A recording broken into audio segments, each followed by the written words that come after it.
Pelatih asal Bosnia-Herzegovina, Milomir Šešlija didepak dari kursi kepelatihan PSM Makassar.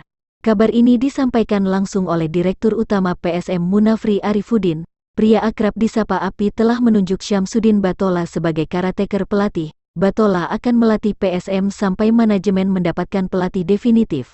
Sebab, Syamsuddin Batola terkendala dengan lisensi kepelatihan yang mewajibkan lisensi Pro AFC di Liga 1.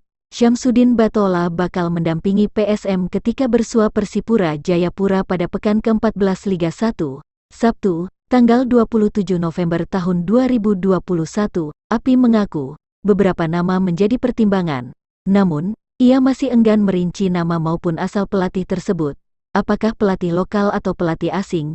Pelatih definitif PSM Makassar akan ditetapkan Desember ini. Pastikan Ramang saat ini di posisi 10 klasemen dengan 17 poin tertinggal 12 angka dari pemuncak klasemen Bayangkara FC.